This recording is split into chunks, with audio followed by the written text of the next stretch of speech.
Boa noite, pessoal, tudo bem? Aqui é a Pro Jaqueline. Bom, eu passei para vocês, coloquei lá disponível para vocês no IPESP Virtual, plataforma do IPESP, as informações de como que vai ser as nossas aulas daqui para frente, tá bom? De imunologia clínica. Por favor, quem não leu, peço para que leiam. Eu disponibilizei para vocês um arquivo mostrando as informações, tá bom? Com relação de como que vai ser a organização das nossas aulas, tá bom? Mais uma vez, como eu falei para vocês, as minhas aulas já estão sendo gravadas antecipadamente, tá bom? E vou disponibilizar para vocês toda a aula, segunda e quarta, os links das aulas referente à data, tá bom? E com relação à data, eu também coloquei um outro arquivo lá na plataforma, o cronograma atualizado, tá? Então eu fiz uma atualização nesse cronograma, tá bom? Visto que como a gente não vai ter aula prática dessas aulas, né? Então eu tive que readaptar novamente o cronograma, readaptar as aulas. Então, por favor, leiam o cronograma que está alterado, tá bom? Coloquei lá com relação à data, que aula que a gente vai ter nesse dia, tá? O que vai ser desenvolvido nesse dia. E também coloquei um outro arquivo também colocando as informações com relação às atividades, com relação às aulas, tudo que vai ser daqui para frente até o final desse módulo, tá bom? Qualquer dúvida que vocês tiverem, eu vou estar no Zoom online, então, como eu falei para vocês, o Zoom continua, então ele vai ficar aberto das 19h30 até as 22h30, para que a gente possa tirar dúvidas, se querem fazer pergunta, aproveitem esse momento para a gente conversar e se interagir, tá bom? Bom, a aula de hoje a gente vai fazer uma correção da atividade sobre hepatite, tá? Então essa aula vai ser dividida em duas etapas, tá bom? Então essa primeira eu vou corrigir com vocês atividades sobre hepatite. Vou passar também mais algumas informações complementares da aula passada, então o critério de validação da técnica de ELISA, a interpretação do resultado final da ELISA e também as vantagens sobre a técnica de quiluminescência para hepatite, tá bom? Então toda vez que nós tivermos atividade, eu sempre vou gravar um vídeo colocando a correção dessa atividade para que vocês possam ter acesso a isso, tá bom? Com relação à atividade da hepatite, eu passei para vocês 5 questões, simulando aí pacientes com diversos tipos de exames, né? Diversos tipos de antígenos e produção de anticorpos diferentes. Então, na questão número 1, era um paciente que apresentou um HBsAg positivo, então lembra que é um antígeno de superfície, ele não tem produção do anticorpo para o HBs, ele tem anti-HBc IgM positivo, tem HBAg positivo, tem anti-HBe negativo, mas também foi solicitado um teste de HBV-DNA. O HBV-DNA, lembra que é um exame que pode ser pedido para essas variantes de hepatite, né, para ver se tem algum tipo de mutação, tá bom? Mas tem médico que também solicita, independentemente se tem uma desconfiança ou não de variância aí, né, de mutação que impede a produção da HBAg, tá bom?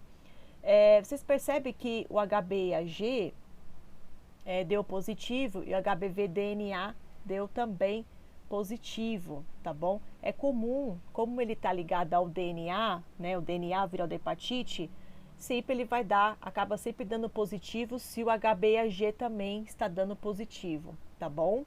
Mas lembre que é um exame que é muito solicitado para descartar se o paciente não tem aí um outro tipo de variação de hepatite B, tá? E aí, como resposta, coloquei para vocês, esse resultado significa que o paciente está na primeira fase da infecção aguda, tá? E por quê? Simples, porque ele tem o anti-HBc IgM positivo, tá? Então, você vê que ele tem o HBsAg ainda positivo, né? Então ele teve aí o contato já prévio com a hepatite B. Ele ainda não produziu anticorpo, tá? Ele já entrou no estágio de replicação, né? Ainda não produziu anticorpo contra essa replicação. O HBV-DNA também deu positivo, que reflete o HBAg positivo, mas você vê que o IgM está positivo, tá? Isso significa que é a primeira fase da infecção aguda, tá bom? Por quê? Porque se fosse crônica, se fosse uma fase crônica, esse IgM não apareceria. Então, só pelo IgM, eu já consigo saber se o paciente está numa fase crônica ou aguda. Porque se tivesse esse mesmo resultado Mas o IgM negativo, ele estaria numa fase de replicação viral, numa fase crônica. Mas como o IgM está positivo, ele está numa fase aguda. Então aqui se caracteriza como hepatite ainda de forma aguda. Está no contato prévio, ele está naquela parte de período de incubação que já está começando agora a manifestar os primeiros sintomas, tá bom? Porque lembra que quando aparece o HbA1g que ele começa a apresentar sintomas, né? Que ele começa já a apresentar alteração bioquímica, já começa a elevar ao nível de TGP. Então ali ele já está já numa fase já sintomática, já entrando em período aí quase quitérico, tá bom? Já na questão 2, você vê que é um paciente que apresentou HBsAg positivo, anti-HBs negativo, mas anti-HBc IgM e IgG positivo. Então, ali já tem o IgG, tá? HBAg negativo, anti-HBe positivo, HBV DNA negativo. Significa isso? Segunda fase da infecção aguda, porque a infecção aguda ela pode se dividir em duas fases, primeira e segunda. Então, a primeira é que ele já teve o contato, passou o período de incubação, está começando ali já a manifestar os sintomas. E na segunda fase, ele já parou de manifestar os sintomas e está entrando no período de convalescência. Tá? Vai começar a entrar no período de convalescência, mas ainda ele não está imune, porque você vê que o anti-HBs dele ainda está negativo. Ele só vai estar ali recuperado se esse anti-HBs tivesse positivo, mas ainda não está. Ou seja, ele está na segunda fase da infecção aguda, já entrando em período de convalescência, mas ainda não está totalmente recuperado, porque ele ainda apresenta anti-HBs negativo e ele ainda apresenta antígeno de superfície positivo. Mas você vê que o anti-HBe já produziu, né? Então, quer dizer, o sistema imune dele está conseguindo corrigir. Você viu que o HBV-DNA deu negativo. Você viu que ele produziu o anticorpo HBe, tá? Porque lembra, o anti-HBs, ele é o último anticorpo a ser produzido, né? E o HBsAg é o último que vai desculpa, gente, que vai negativar durante o processo aí do desenvolvimento da hepatite, tá bom? Já na questão 3, o paciente apresentou HBsAg negativo, anti-HBs positivo, IgM negativo e IgG positivo, HBAg negativo, anti-HB positivo e HBV-DNA negativo. Olha que maravilha. Então, aqui já é um paciente que está em recuperação já com presença de imunidade, porque você vê que o IgM dele já começa a baixar, o IgG sobe, né? Já produziu ali anticorpos contra, né? Já teve expansão clonal, que a gente já comentou sobre isso, e você já vê que o anti-HBs já foi produzido lá, o anti-HBs, e o antígeno de superfície já não está sendo mais detectável. Então, é um paciente que, diferente desse 2, é como se fosse uma evolução, tá vendo? Evoluiu do 1 para o 2, do 2 para o 3, tá vendo? Está recuperado com presença de imunidade, visto que o anti-HBs ali agora está sendo produzido, tá bom? No 4, é um paciente que apresentou tudo negativo, com exceção o anti-HBs positivo. O que é esse paciente? Imunizado por vacinação, porque lembra, quem tomou a vacina da hepatite não vai apresentar HBsAg positivo, tá? Não vai apresentar IgM positivo, porque ele não teve contato prévio, não vai apresentar HBAg negativo, tá bom? Não vai apresentar HBV-DNA negativo, ele vai apresentar anti-HBs. Ah, pode apresentar IgG também? Até pode, mas às vezes a quantidade é muito pequena. De fato, o que representa maior aqui é o anti-HBs. Tudo negativo, anti-HBs positivo, tá vendo? Então, realmente significa um paciente que foi imunizado por vacinação, tá? Ele não teve contato com a hepatite, tá? No 5, paciente apresentou HBsAg positivo, anti-HBs negativo, anti-HBc-IgM negativo e IgG positivo, HBAg positivo, anti-HBe negativo e HBV-DNA positivo, tá vendo? Esse daqui é bem parecido com a questão 2, né? Só que, quer dizer, com a questão 1, né, do IgM positivo, mas você vê que aqui o IgM tá negativo. Então, só de ver o IgM negativo, né, IgM negativo, ainda persiste o HBAg, ainda persiste o HBsAg e ainda tem HBV DNA positivo, então de fato é um paciente que está já em hepatite crônica. O único anticorpo que ele tem ali, o coitado, é o IgG, né? Mas o restante nada foi produzido. Então ele já entra numa hepatite crônica com presença de replicação viral, né, persistente, porque você vê que o HBeAg ainda persiste. Como a gente falou na aula passada, a hepatite crônica ela pode tanto ter replicação ou sem replicação, é um ou outro, né? Mas o que persiste de fato ali, mesmo não tendo replicação, é o HBsAg. Ele continua persistindo por mais de tempo que o paciente já tem, né? O HBsAg ainda é positivo, o anti-HBs ainda é negativo, ainda tem o IgM negativo. Então, só de ter o IgM negativo, você vê que ele já passou pela segunda fase aguda e já entrou numa fase crônica. Ele não entrou em fase de convalescência, não entrou em fase de recuperação, tá bem? Bom, além disso, né, para a gente poder também, coloquei para vocês mais algumas informações importantes para complementar o ELISA, né? Porque do ELISA a gente teve a aula prática da hepatite, né? A gente fez toda a parte ali técnica de como manipular a amostra, como pipetar o controle positivo e negativo, de fazer os reagentes e tal. Mas uma parte que ficou faltando, que faltou disponibilizar aqui para vocês, tá bom? Eu até coloquei para vocês aí, tá vendo? Tem um link do YouTube que ele tá bem legal, que mostra a técnica de ELISA mais uma vez. Eu vou até abrir aqui no computador.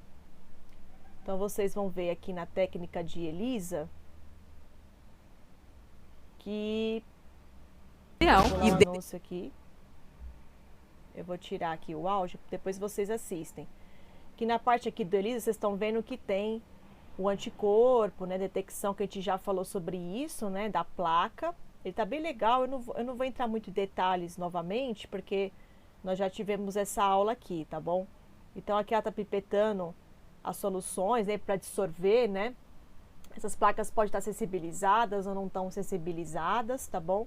Aí a gente passou por período de incubação, aí ela mostrando a parte de secagem da placa, né? Bater a placa no papelzinho, deixar ela bem seca para depois você continuar o processo aí de lavagem, tá vendo? Essas pipetas multicanais são as ideais para você lavar, que a gente, na aula prática a gente não teve essa pipeta multicanal, né?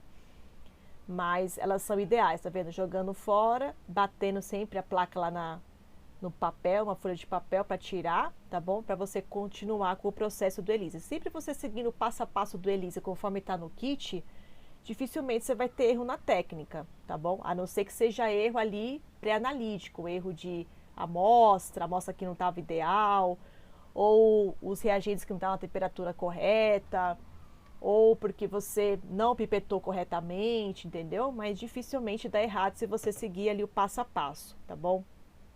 Aqui vou passar um pouquinho para frente, aqui da pipetagem, que ela vai pipetar as amostras, sempre vortexar, né, homogeneizar a amostra.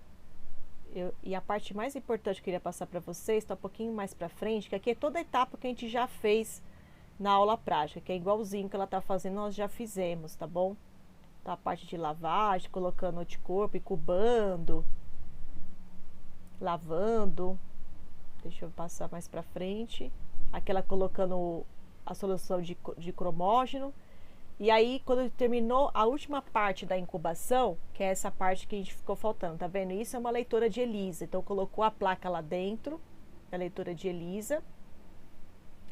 Fechou, né? E aí, tá vendo? É essa parte que é importante que eu vou mostrar pra vocês. Então, na prática, leitora de ELISA, você consegue já ali, tá vendo? Na parte de filtro, você consegue colocar o filtro, né? Ou seja, qual que é o comprimento de onda que você vai querer ler essa sua placa, se é uma placa sozinha, se é uma placa em dois.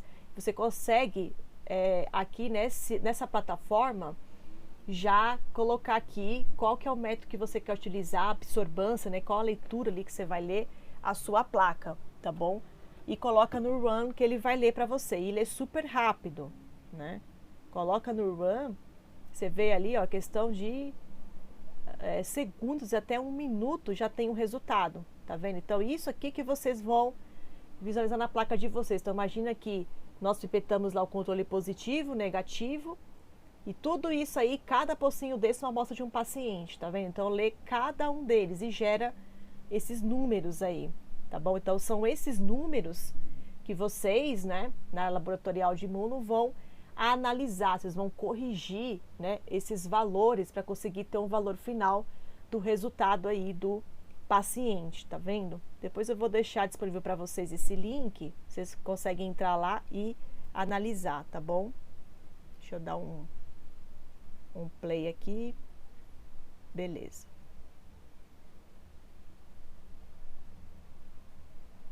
Ok. E voltando para a nossa aula, né, depois que você fez a parte de leitura, é necessário fazer a validação da corrida. Quais são os critérios para poder conseguir validar a minha corrida depois que apareceu todos aqueles números, né? Aqui eu coloquei para vocês um exemplo da técnica de ELISA, que é o HBsAg. Você analisar o quanto que o paciente carrega de antígeno na corrente sanguínea, nesse plasma, por exemplo, né?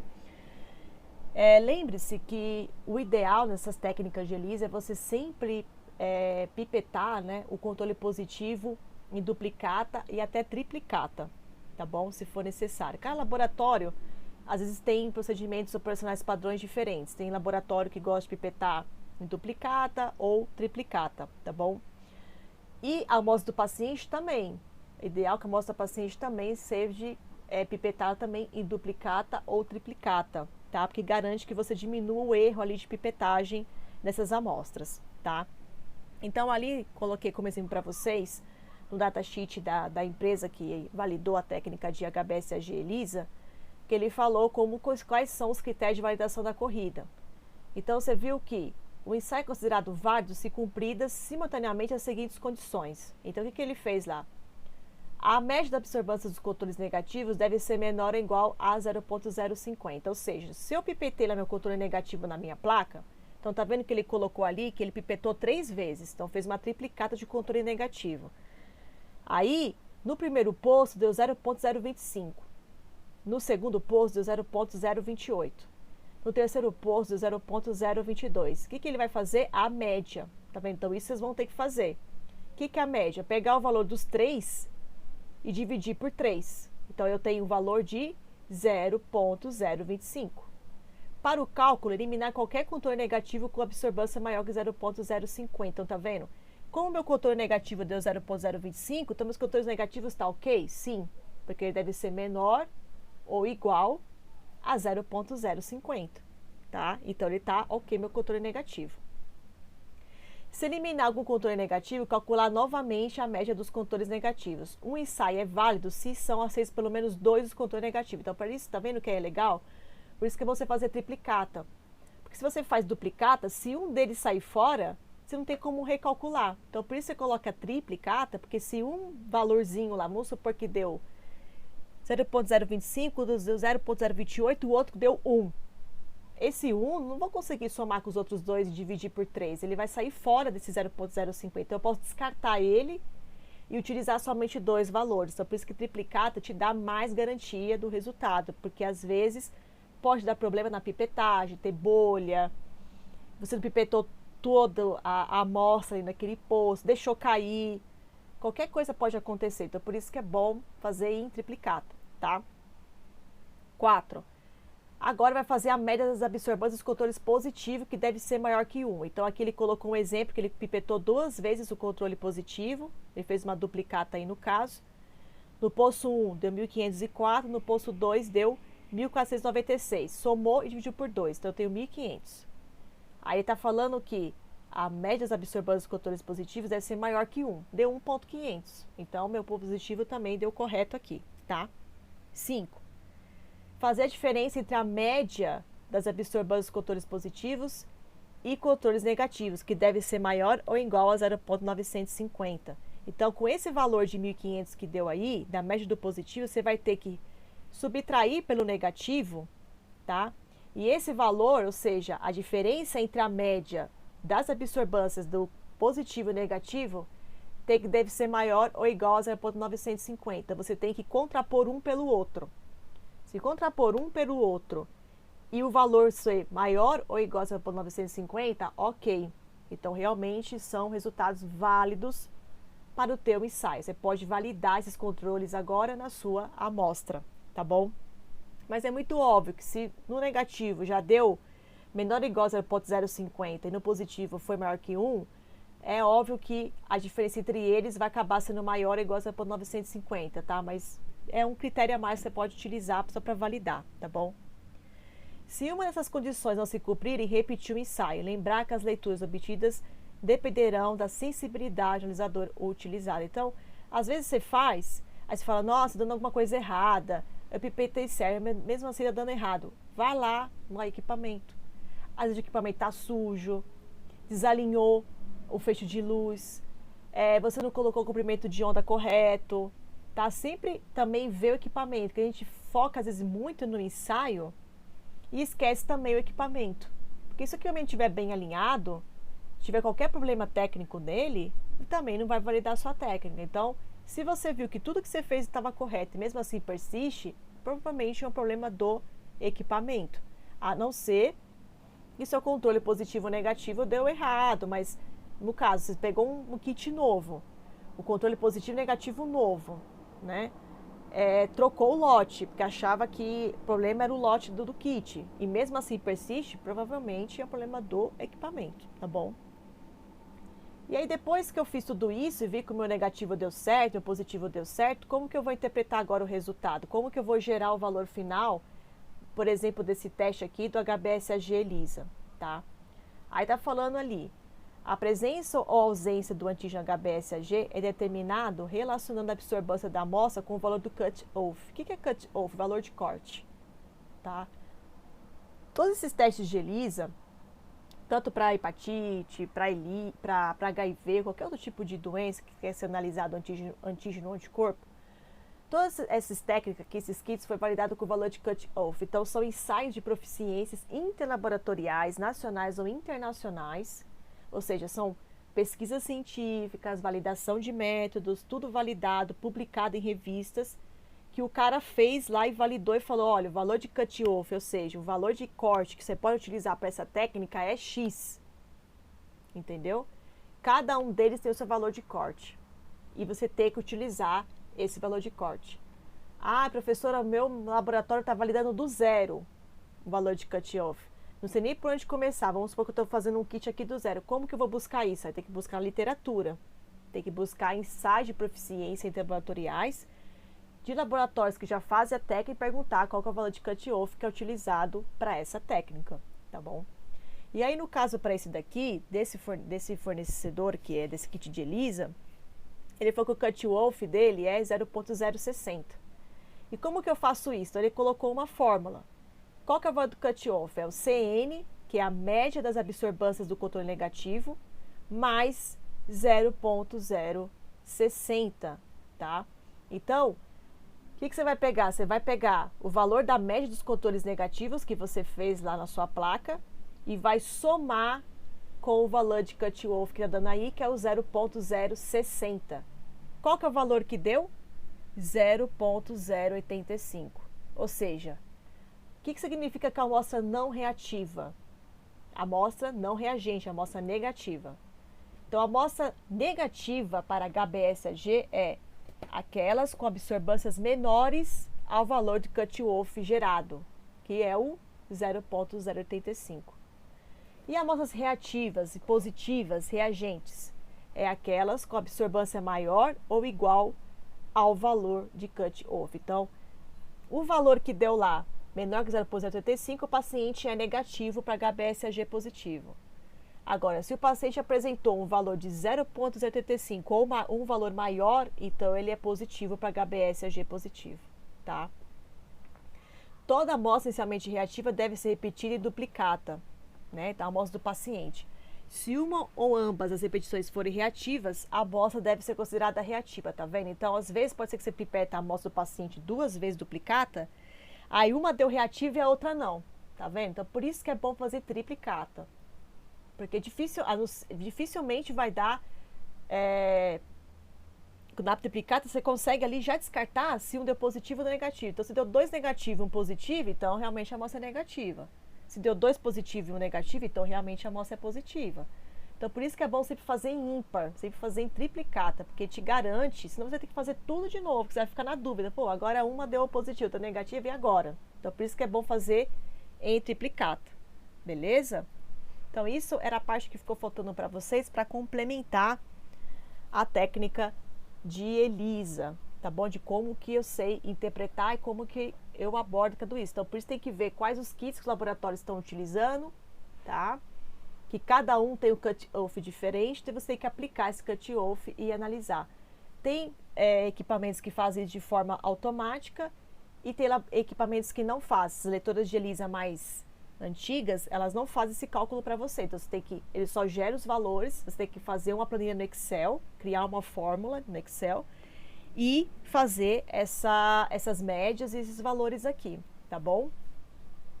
Bom, outra parte importante também, para complementar, é o ensaio de quiluminescência, que é o EIA. Então, o ensaio de quiluminescência, como eu falei na outra aula passada, é um teste que está sendo muito utilizado também para analisar a hepatite, tanto de forma qualitativa, se tem ou não, e quantificar também o quanto que o paciente tem, tá? E esse negócio do teste de EIA, imunissaio-quiluminescente, ele é muito legal porque ele na verdade, ele é uma variação do imunissaio enzimático padrão, né? Por isso que a gente fala de EIA. E ele é uma técnica bioquímica muito usada na imunologia, tá? Então, ele pode ser empregado na parte de imuno para analisar diversos tipos de doenças, tá? E geralmente ele fornece uma ampla gama de kits de testes para detecção específica de várias proteínas relacionadas à doença, tá? Então, nada mais é do que métodos baseados em marcadores enzimáticos, tá? Que foram desenvolvidos para imunossaios quiluminescentes, tá bom? Então, essa técnica, ela tira muito proveito do conceito imunológico básico de ligação de antígeno a anticorpo específico, que utiliza anticorpo, antígeno marcado enzimaticamente, para detectar essas moléculas biológicas desejadas. Então, essas moléculas antigênicas, elas podem ser identificadas em amostras de fluidos, que incluem moléculas como peptídeos, proteínas, hormônios, enzimas para imunossaios quiluminescentes também. Eles podem converter substrato em produto de reação que emite foto de luz, em vez de formar uma cor específica, né? E a luminescência significa que quando a substância retorna do estado excitado para o estado fundamental, a luz é emitida por ela, né? Que aí no caso entre essas técnicas assim de ELISA. Existem diferentes tipos de luminescência, né? Então as várias formas são como atinge o estado excitado, né? Então, ou seja, para que luminescência é luz produzida por uma reação química, certo? Quem está mostrando aí no desenho. E a substância quiluminescente, ela pode ser excitada por uma reação de oxidação que se forma aí um intermediário, tá? Quando esse imediato retorna a um estado fundamental, esses fótons, eles são liberados e são detectados por um instrumento de sinal luminescente. Então, a luminescência específica indica a presença de antígeno, tá? E o número de biomoléculas específicas que estão sendo procuradas e presentes na amostra, ela consegue ser observada pela luminescência, tá? Então, é bem legal essas técnicas de EIA, que é imunossaios quiluminescentes, porque eles são muito sensíveis, são mais flexíveis, são quantitativos, são fáceis de usar, tem muitas vantagens no uso da quiluminescência, porque além de ser ultrassensível, ele pode analisar pequenas quantidades de molécula biológica, ele tem ampla faixa dinâmica, ele tem relação linear entre intensidade luminosa e concentração de substância medida, e essas reações também podem ser melhoradas com o intensificador, tá? Aí eu coloquei para vocês aqui até deixa eu voltar aqui. Coloquei para vocês até aqui um outro link mostrando a quiluminescência, que é bem legal, tá? Também vou deixar disponível para vocês, tá bom? E aqui mostrando years of innovative R&D. Vou tirar o áudio para ficar mais fácil, então tá vendo? Ele é muito robusto. Esse aqui é um CL1000i de quiluminescência, que ele é muito utilizado aí, tem muitos laboratórios de ponta que tem esses equipamentos, tá vendo? 120 testes por hora, 25 posições para ver reagentes, pode avaliar 60 amostras por hack, tá? E também o uso de lavagem, ele mesmo faz a lavagem automática de todo o processo ali no caso, tá bom? Então, tá vendo? Otimiza bastante o tempo. Em você ficar usando placa, Você já coloca diretamente aqui no equipamento, tá vendo? Aqui mostrando o equipamento aqui de reação, onde tem a reação, tá vendo o sistema layout. Aqui você coloca todos os reagentes, vamos supor, aqueles reagentes do ELISA, né? Você coloca lá. Aí colocando as cubetinhas, você coloca. Tá vendo? Ele pode analisar não somente antígeno, né? Antígeno, anticorpo, mas também até hormônios, tá vendo? Ó, TSH, progesterona. Aí ele tem já temperatura interna acoplada, você pode mudar a temperatura, tá? Ele é muito estável, então você pode programar a temperatura que você quer dos reagentes, dessa amostra que você está colocando lá. Olha como você coloca o reagente.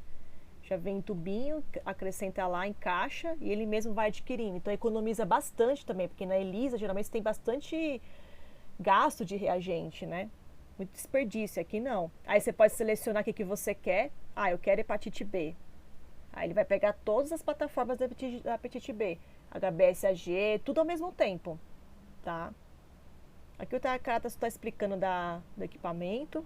Tem outras marcas também, mas essa aqui eu gosto dessa porque ela é bem funcional, né? Tem muitos laboratórios que tem esse equipamento. Então tá vendo, mostrando a parte interna dele. Ele tem separação magnética, que são as micropartículas inseridas, né, que consegue ali analisar. Aqui há muita parte de incubação e reação, tudo separado, tá vendo? Olha quanto de testes imunológicos você pode analisar. Vou colocar aqui, ó. Testes para tireoide, doenças infecciosas, tá vendo? Então eu posso selecionar. Essa amostra aqui eu quero analisar hepatite B. Aí ele faz tudo. GBS, HBCAG, HBsAg, tudo ao mesmo tempo, só naquela amostra. Não precisa ficar fazendo um monte de placa. Ah, uma placa para HBsAg, uma placa para HBAG, uma placa para não sei o quê. Ele já faz tudo, um combo mesmo de HBAG, de hepatite B, numa amostra, tá vendo? E se eu quiser analisar também um combo, tá vendo? Aqui tá mostrando, eu quero essa mesma amostra fazer HIV, HBsAg, tá vendo? Hepatite C, posso fazer. Hormônios, parte metabólica, também vai ver anemia, tá vendo? Vitamina B12, ferritina, calcitonina, cardíaco, marcadores cardíacos, marcadores tumorais também, diabetes, tá vendo? Quer dizer, se eu pegar uma amostra do paciente e quiser analisar tudo isso no mesmo equipamento, eu consigo. Então você economiza muito, ele é muito sensível. Ele é sensacional. Aqui mostrando mais a parte interna de material, né? Então realmente é uma técnica validada, né? E tem muita, geralmente esses laboratórios de imunologia mais robusto, de fato eles têm. Aqui eles estão falando mais quais são os materiais de referência que eles utilizam para validar as técnicas dele, tá tudo pela Organização Mundial da Saúde, então realmente já é equipamento validado e muito utilizado, e de fato otimiza muito a vida de vocês com relação à técnica, somente de hepatite, que tem tantos antígenos. Se você quiser analisar todas as hepatites também, ao mesmo tempo na amostra você consegue fazer. Beleza, pessoal? Então essa é a primeira parte da aula, para mostrar para vocês esse complemento e com relação à correção das atividades de hepatite, tá bom? Então vou gerar para vocês agora a segunda parte da aula, tá? Que é a aglutinação. Beleza? Até mais.